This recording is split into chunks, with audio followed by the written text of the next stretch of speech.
nak cakap dah. Skill tak ada dah. Skill tak ada. Skill tak ada. Hai, Assalamualaikum. Kembali kita ke vlog cerita pasal motor.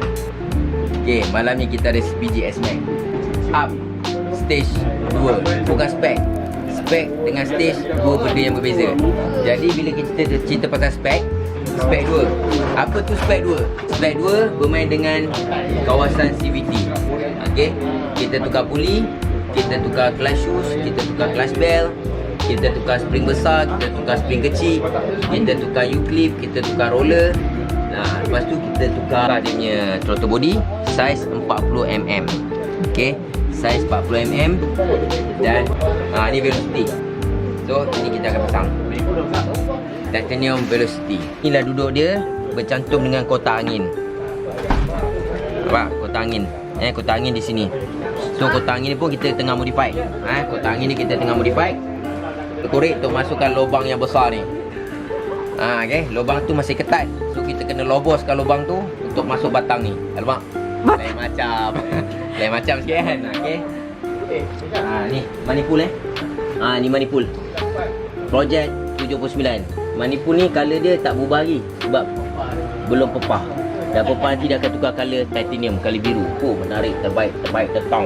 80% dah siap. Jadi tinggal nak pasang dia punya ni. Ni yang paling serewet, paling leceh lah. Ni paling leceh lah. Sebab apa? Lubang yang sedia ada kecil. Jadi kita kena modify kita kena besarkan lubang ni. Okey. Untuk masukkan velocity ni.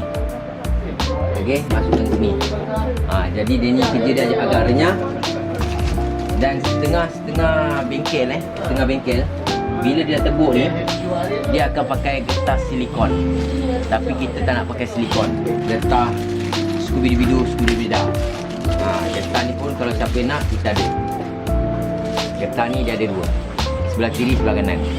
So bahagian lubang ni nanti ni, bahagian lubang ni duduk dia kat sini ni. Tengah-tengah ni. So sebelah di belah dalam box, sebelah di luar box.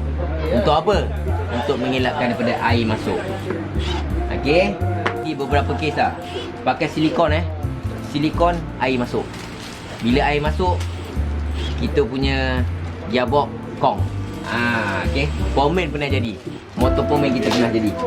Okey, jadi getah ni sangat berguna dan sangat function. Tunggu ni siap. Tunggu semua siap.